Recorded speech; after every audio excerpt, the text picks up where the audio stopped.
बस करो यार। एक सेकंड के लिए पूरा घर चुप हो गया।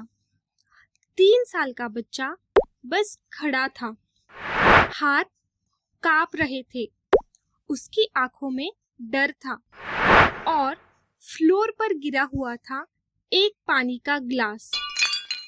उस मोमेंट में माँ को लगा इसको डिसिप्लिन सिखाना जरूरी है, लेकिन सच क्या है?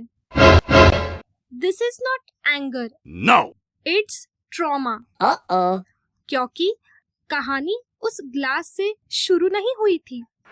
कहानी सुबह 5:30 बजे से शुरू हुई थी, जब माँ सबसे पहले उठी, सबके लिए ब्रेकफास्ट बनाया, स्कूल, टिफिन, कपड़े, वाटर बॉटल्स, फिर हस्बैंड का ऑफिस कॉल, देन घर की सफाई, फिर बच्चे के टैंट्रम्स, और पूरे दिन में एक बार भी किसी ने उससे ये नहीं पूछा, are you okay?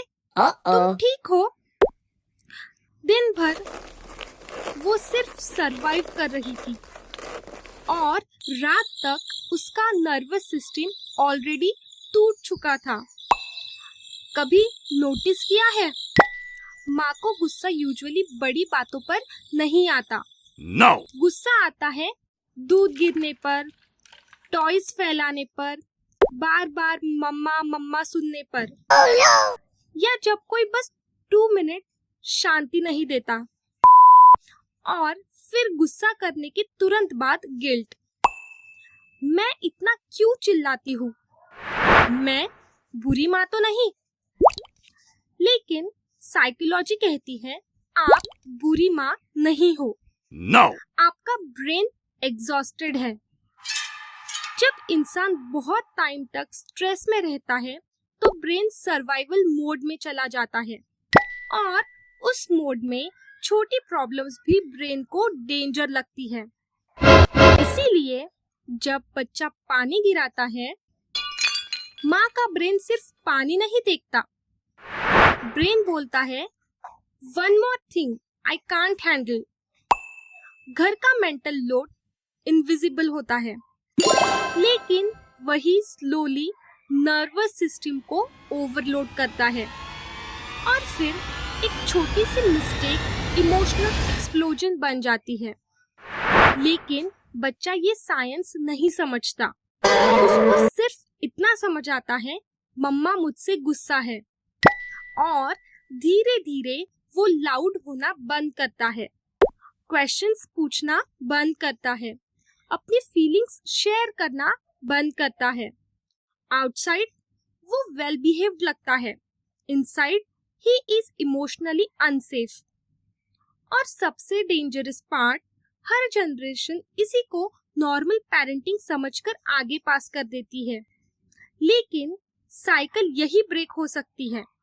Next time जब गुस्सा आए, रिएक्ट करने से पहले वेट फॉर 5 सेकेंड्स और अपने आप से एक क्वेश्चन पूछो, क्या मैं सच में बच्चे पर गुस्सा हूँ या मैं इमोशनली एग्जॉस्टेड हूँ? ये एक पॉज ब्रेन को सर्वाइवल मोड से बाहर लाता है। फिर बच्चे को पनिश मत करो, उसके साथ कनेक्ट करो। इंस्टेड ऑफ तुम हमेशा केयरलेस हो से पानी गिर गया, कोई बात नहीं, चलो साथ में क्लीन करते हैं। हीलिंग का मतलब परफेक्ट मदर बनना नहीं होता। हीलिंग का मतलब होता है जब आपके पास चिल्लाने का रीजन हो, तब भी आप कॉन्शियसली चूज करो कनेक्शन। आप सिर्फ एक माँ नहीं हो, आप वो इंसान हो जो अपनी फैमिली का इमोशनल फ्यूचर चेंज कर सकती है। अगर आज आपको लगा ये तो मेरी लाइफ है, तो कमेंट में लिखो I am breaking the cycle और सब्सक्राइब करो, क्योंकि यहाँ हम पेरेंटिंग नहीं, पेरेंट्स के हिडन इमोशंस डिकोड करते हैं। See you in the next series of Decoding the Mother on this Sunday, and don't forget to like, share and subscribe the Clarity Code, because we decode clarity from chaos. This is the clarity code.